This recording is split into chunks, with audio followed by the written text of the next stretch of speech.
तो स्वागत है आपका राजस्थान ज्योग्राफी की इस अमेजिंग क्लास में। राजस्थान ज्योग्राफी की पिछली क्लास में हमने स्टार्ट किया था राजस्थान के भौतिक प्रदेशों के बारे में जानना, जिसमें कि हमने सबसे पहले राजस्थान की उत्पत्ति या फिर ओरिजिन ऑफ राजस्थान के बारे में पढ़ा। उसके बाद भौतिक और प्रदेश का अर्थ जाना। उसके बाद राजस्थान का जो प्राकृतिक विभाजन किया वीसी मिश्रा द्वारा। उसके बाद ए सेन और रामलोचन सिंह द्वारा। और अंतिम बार विभाजन डॉक्टर हरिमोहन सक्सेना द्वारा 4 भौतिक प्रदेशों में राजस्थान का विभाजन किया गया। अब उन भौतिक प्रदेशों के बारे में जानना हमने स्टार्ट किया था, जिसमें कि हम उत्तरी पश्चिमी मरुस्थल को स्टार्ट कर चुके थे।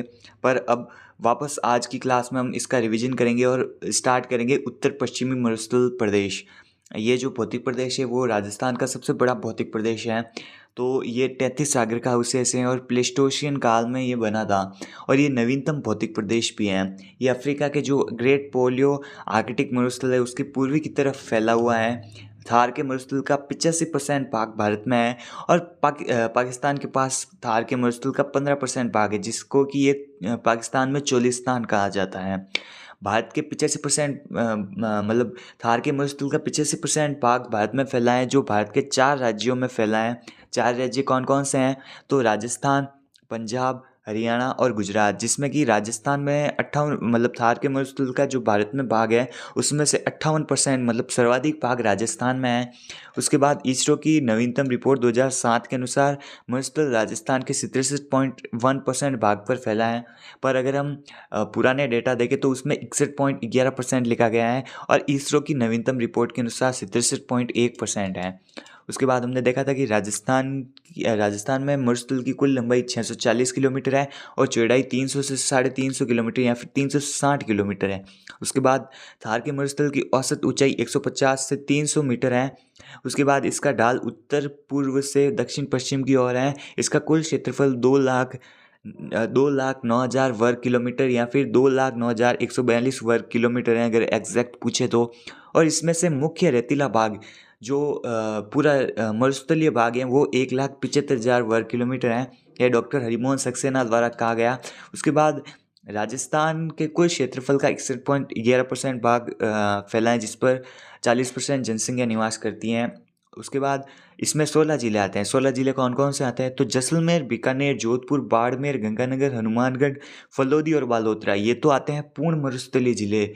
और उसके बाद अर्ध मरुस्थल या फिर अर्ध शुष्क जिले कौन कौन से हैं? तो उसमें है पाली, नागौर, डीडवाना, कुचामन, जालोर, ब्यावर, चूरू, झुंझुनू, सीकर, ये अर्ध मरुस्थल जिले हैं। तो कुल मिलाकर 16 जिले आते हैं थार के मरुस्थल या फिर उत्तरी पश्चिमी मरुस्थल भौतिक प्रदेश में। राजस्थान के 16 जिले आते हैं। उसके बाद हमने देखा था इसका औसत तापमान 22 डिग्री सेल्सियस है, जिसमें कि गर्मियों में तो 49 डिग्री सेल्सियस है हाईएस्ट। अब तो हाईएस्ट 55 डिग्री सेल्सियस तक भी पारा पहुंच चुका है। पर और उसके बाद विंटर में इसका जो औसत तापमान है वो है -3 डिग्री सेल्सियस। वो जब रात नाइट होती है तो रेत जल्दी ठंडी होती है, तो इसी कारण से वहाँ पर माइनस में भी तापमान पहुँच जाता है। उसके बाद इसकी औसत वर्षा 0 से 50 सेंटीमीटर है। और ये वर्षा के दौरान ही इसको 2 भागों में बांटा जाता है। एक तो शुष्क मरुस्थल जो 0 से 25 सेंटीमीटर वर्षा रेखा से आती हैं। उसके बाद अर्ध शुष्क मरुस्थल जो 50 सेंटीमीटर वर्षा रेखा के साथ आती हैं। उसके बाद हम जलवायु के बारे में बात करेंगे। जलवायु यहाँ पर है शुष्क, अर्धशुष्क और अत्यंत विषम। वनस्पति के बारे में अगर बात करें तो उसमें राजस्थान के जो थार मरुस्थल है उसमें वनस्पति आती है मरूदबिद, जीरोस्फाइट और स्टेपी। ये जब हम वनस्पतियों के बारे में पढ़ेंगे तो तभी इसको पढ़ लेंगे। उसके बाद मिट्टियों में रेतीली मिट्टी, बलुई मिट्टी, सिरोजम, धूसर, एरिसोल और एंटीसोल, ये सब मिट्टियाँ एक ही हैं पर इनको अलग अलग भागों में बांटा गया है। जैसे किसी वैज्ञानिकों के आधार पर भौतिक संरचना के आधार पर मिट्टियों का वर्गीकरण किया गया है। तो इस टॉपिक को हम मिट्टी वाले टॉपिक में अच्छी तरीके से पढ़ेंगे। अभी के लिए आपको यही याद रखना है। उसके बाद मुख्य फसलों में यहाँ पर फसलों का नाम आता है मोठ व बाजरा। मरुस्थल का प्रवेश द्वार जोधपुर को कहा जाता है। उसके बाद हम देखते हैं थार के मरुस्थल के बारे में। थार का मरुस्थल जो कि वर्ल्ड में 17वां सबसे बड़ा मरुस्थल है और वर्ल्ड का सबसे नवीनतम युवा मरुस्थल है या फिर सबसे नवीनतम मरुस्थल भी हम इसे कह सकते हैं। उपोष्ण की दृष्टि से ये विश्व का 9वां सबसे बड़ा मरुस्थल है।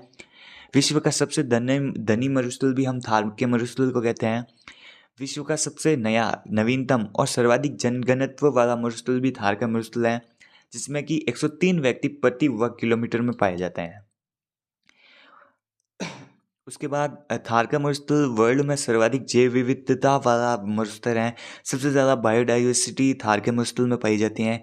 इंडिया में कुल 142 डेजर्ट ब्लॉक हैं, जिनमें से 85 तो अकेले राजस्थान में है।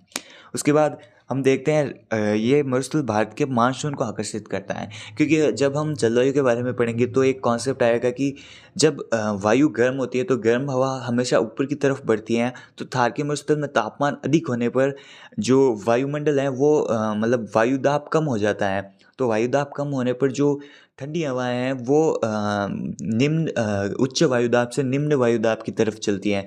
तो इसी कारण जो मानसूनी हवाएं हैं वो भी भारत की तरफ आकर्षित होती हैं। उसके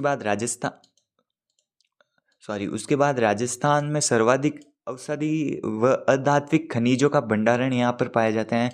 सर्वाधिक जीवाश्म ईंधन जो पेट्रोल डीजल होते हैं उन्हें हम जीवाश्म ईंधन कहते हैं, क्योंकि वो ज़मीन के नीचे पेड़ पौधे या फिर अन्य जो जीव जंतु हैं उनके दबने से बनते हैं। तो सर्वाधिक जीवाश्म ईंधन भी यहाँ पर पाए जाते हैं। डॉक्टर ईश्वरी प्रसाद ने इसे रक्ष क्षेत्र या फिर रुक्ष क्षेत्र कहा था, ये आपको याद रखना है, पूछा जाता है। उसके बाद वर्ल्ड पावर हाउस मतलब सर्वाधिक जो सौर ऊर्जा की संभावना या फिर पॉसिबिलिटी रहती है तो वो कहाँ पर रहती है, तो वो जैसलमेर, बालोतरा और फलोदी, ये जो एरिया है उसको हम वर्ल्ड पावर हाउस या फिर थार के मरुस्थल में सर्वाधिक सौर ऊर्जा की संभावना जहाँ पर पाई जाती है उसे हम वर्ल्ड पावर हाउस कहते हैं। वो कहाँ पर है, तो वो जैसलमेर, बालोतरा, फलोदी के बीच का जो एरिया है वहाँ पर है। उसके बाद हम देखते हैं एक सोलर पार्क है, बड़ला सोलर पार्क, जो एशिया का सबसे बड़ा सोलर पार्क है, जो कि फलोदी राजस्थान फलोदी में स्थित है। जहाँ की ऊर्जा क्षमता या फिर जो मेगावाट क्षमता है वो कितनी है, तो वो 2245 मेगावाट इसकी क्षमता है। जो बड़ला सोलर पार्क फलोदी में है, जो एशिया का बिगेस्ट सोलर पार्क है। उसके बाद थार के मरुस्थल का वर्गीकरण हम देखते हैं। थार के मरुस्थल का वर्गीकरण दो भागों में किया गया है, एक तो शुष्क मरुस्थल और एक अर्ध शुष्क मरुस्थल। शुष्क मरुस्थल जिसके कि दो भाग किए गए हैं, बालू का स्तूप मुक्त प्रदेश और दूसरा आता है बालू का स्तूप युक्त प्रदेश। बालू का स्तूप मुक्त प्रदेश 41.50% भाग पर फैला है और बालू का स्तूप युक्त प्रदेश 58.50 भाग पर फैला है शुष्क मरुस्थल के। उसके बाद अर्ध शुष्क मरुस्थल का हम 4 भाग करते हैं, घग्गर बेसिन, उसके बाद शेखावटी या फिर तोरावटी बेसिन, उसके बाद नागौर उच्च भूमि, उसके बाद गोडवार बेसिन या फिर लूणी बेसिन। आपको पता होगा आगे हम जब अपवाह तंत्र पढ़ेंगे तो जो लूणी नदी का अपवाह तंत्र है उसको हम घोडवाड़ क्षेत्र के नाम से जानते हैं, तो इसी कारण इसका बेसिन का नाम घोडवाड़ बेसिन पड़ जाता है। उसके बाद जो 25 सेंटीमीटर समवर्षा रेखा है वो जो थार के मरुस्थल है उसको दो भागों में विभाजित करती है, एक तो शुष्क मरुस्थल और एक अर्ध शुष्क मरुस्थल।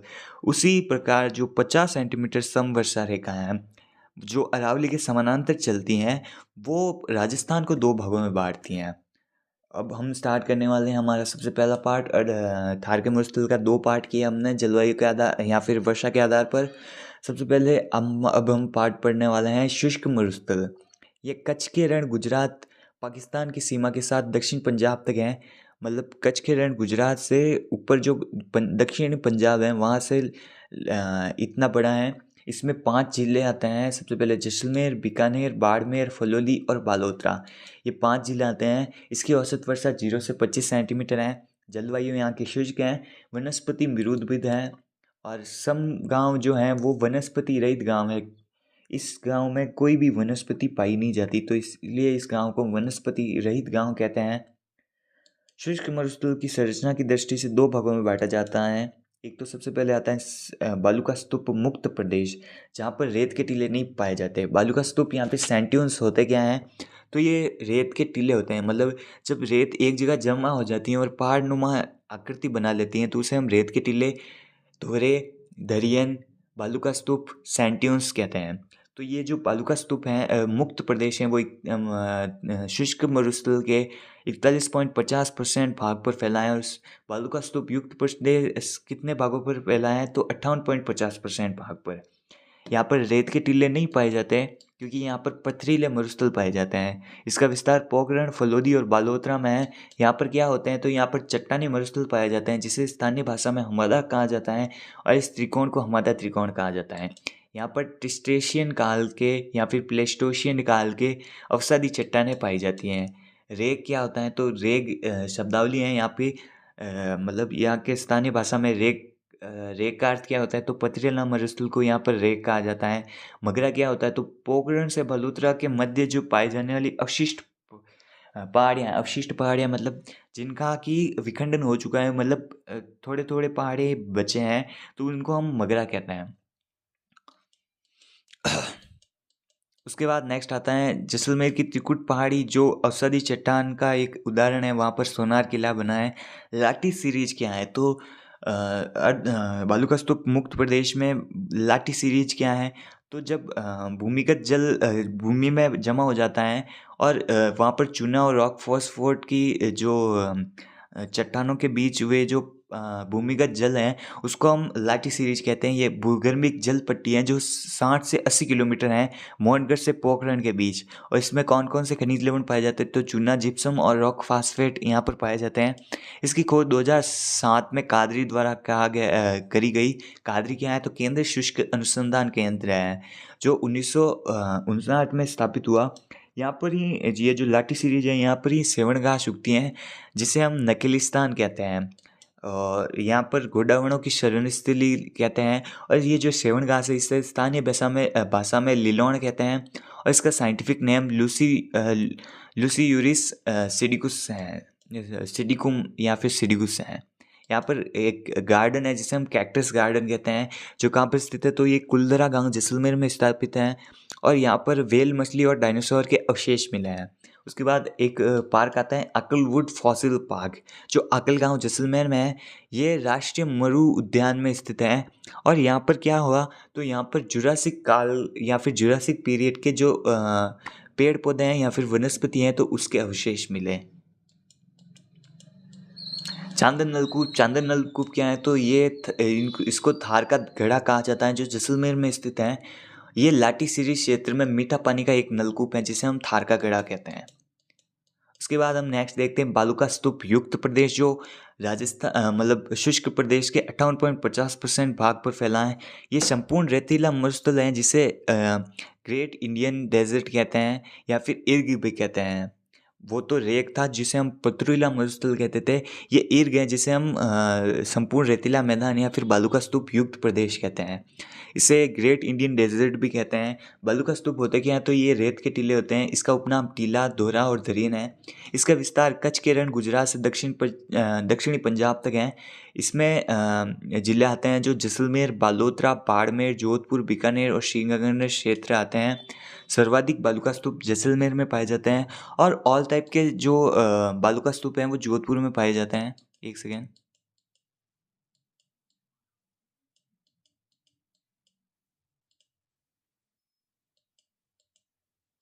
हाँ, तो हम पढ़ रहे थे बालूका स्तूप युक्त प्रदेश, जिसमें जिसका विस्तार कच्छ से दक्षिण पंजाब तक है और जैसलमेर, बालोतरा, बाड़मेर, जोधपुर, बीकानेर, श्रीगंगानगर, हनुमान क्षेत्र इस बालूका स्तूप युक्त प्रदेश में आते हैं। सर्वाधिक बालूका स्तूप जैसलमेर में पाए जाते हैं और ऑल टाइप मतलब सभी प्रकार के बालूका स्तूप जोधपुर में पाए जाते हैं।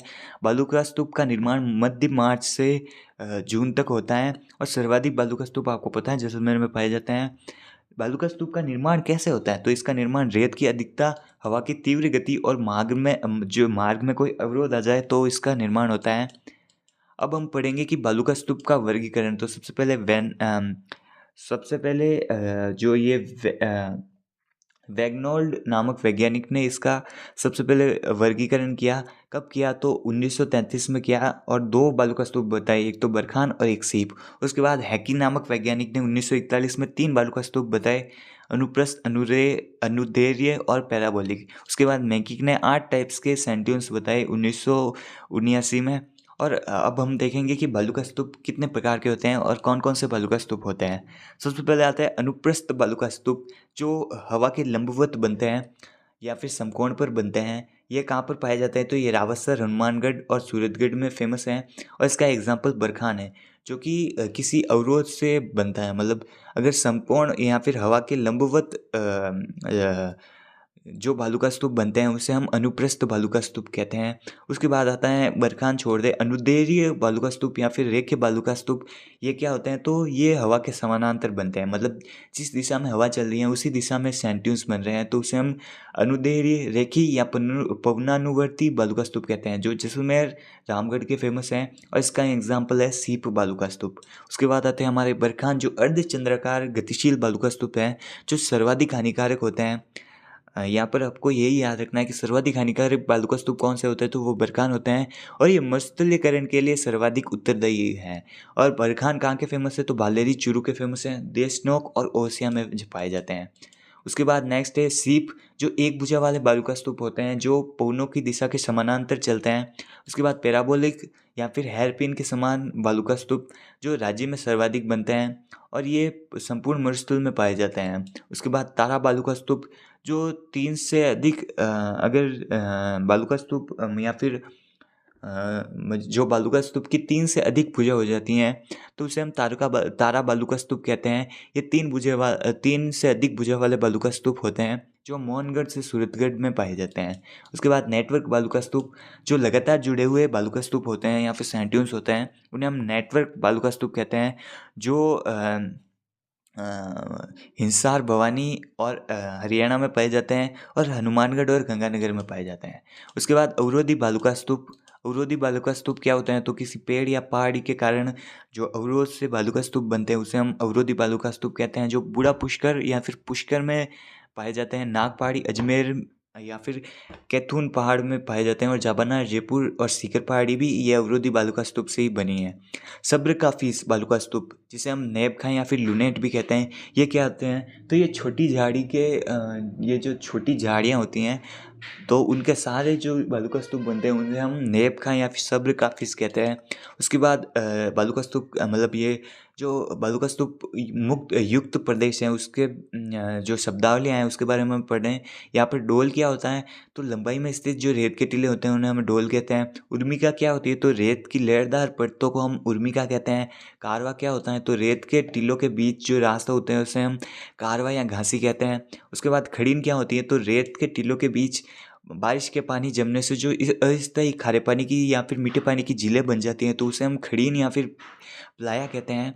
और यही जब सूख जाती है तो इसमें जो पालीवाल ब्राह्मणों द्वारा जो कृषि की जाती है उसे हम खड़ीन कृषि कहते हैं। उसके बाद रन या फिर सर क्या होते हैं, तो पानी के सूखने के बाद जो दलदली भूमि होती है उन्हें हम रन या फिर सर कहते हैं। थोप का रन बाड़मेर का फेमस है और राज्य का बिगेस्ट रन भी ये थोप का रन ही है। उसके बाद बालसन क्या होता है, तो दलदली भूमि की सूखने के बाद उपजाऊ मिट्टी जो होती है उसे हम बालसन कहते हैं। वही खड़ीन सूखने के बाद जो दलदली भूमि बचती हैं और इसी में जो पालीवाल ब्राह्मण द्वारा खेती की जाती है उसे हम खड़ीन कृषि कहते हैं। यहाँ पर मुख्यतः मोट व बाजरा की खेती की जाती है। पीवड़ा क्या है, तो पीवड़ा एक रेगिस्तान का एक जहरीला सांप होता है जिसे हम रैटल स्नेक भी कहते हैं और स्थानीय भाषा में इसे पीवड़ा कहा जाता है। उसके बाद नेक्स्ट है प्रमुख यहाँ की प्रमुख घास, तो यहाँ की प्रमुख घास सेवण घास है, मुरात हैं, शंख पुष्पियाँ और बूर घास हैं। सेवण घास जो जिनका विस्तार मोहनगढ़ से पोखरण के बीच है, जिसे हम नकलिस्तान भी कहते हैं, हमने पिछले स्लाइड में पढ़ा था।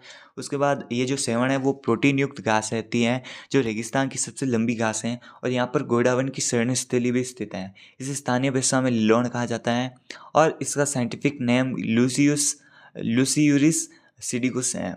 और धामण एक घास आती है जो सर्वाधिक जैसलमेर में पाई जाती है। इसे हिंदी में धामर कहते हैं और संस्कृत में जयंती वेद कहते हैं। इसका साइंटिफिक नेम डाइडेक्स प्रेक्रैम्बस है। और इसका यूज़ क्या होता है, तो इसका यूज़ डायबिटीज़ के मरीजों के लिए किया जाता है। उसके बाद एक घास आती है शंख पुष्पी, जो बाड़मेर से बालोतरा के बीच पाई जाती हैं और ये कार्य क्या करती हैं, तो इसका औषधीय गुण है, ये मेमोरी स्ट्रॉन्ग करने में काम आती है। उसके बाद बूर घास जो रेगिस्तान की सबसे सुगंधित घास है और राजस्थान की सबसे सुगंधित घास खस घास है।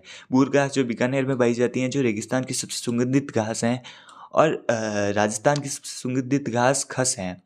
मजदूर की सबसे सुगंधित घास बूर घास है और राजस्थान की सबसे सुगंधित घास खस घास हैं, जो भरतपुर, दौसा, टोंक और सवाई माधोपुर में पाई जाती हैं। तो आज की क्लास में बस इतना ही। आज की क्लास में हमने सबसे पहले देखा सबसे पहले स्टार्ट किया था राजस्थान के भौतिक प्रदेशों के बारे में जानना। उसके बाद हमने स्टार्ट किया था राजस्थान के जो भौतिक प्रदेशों में सबसे पहला पश्चिमी भौतिक प्रदेश आता है, जिसे हम उत्तरी पश्चिमी मरुस्थलीय प्रदेश कहते हैं। उसके तो हमने दो भाग किए थे, एक तो शुष्क मरुस्थल और एक अर्ध शुष्क मरुस्थल। उसके बाद शुष्क मरुस्थल के भी हमने दो पार्ट किए थे, जिसके बारे में हम पढ़ चुके हैं। एक तो बालुका स्तूप युक्त प्रदेश और एक बालुका स्तूप मुक्त प्रदेश, विथ सैंट्यून्स और विदाउट सैंट्यून्स। ये प्रदेश हैं। बालुका स्तूप मुक्त प्रदेश तो 41.50% भाग पर फैला है और बालुका स्तूप युक्त प्रदेश 58.50% भाग पर फैला है। तो आज की क्लास में बस इतना ही। नेक्स्ट क्लास में हम अर्ध शुष्क मरुस्थल के बारे में पढ़ेंगे। तो तब तक के लिए अलविदा। तब तक के लिए बाय। हम मिलेंगे इसकी नेक्स्ट क्लास में। ओके।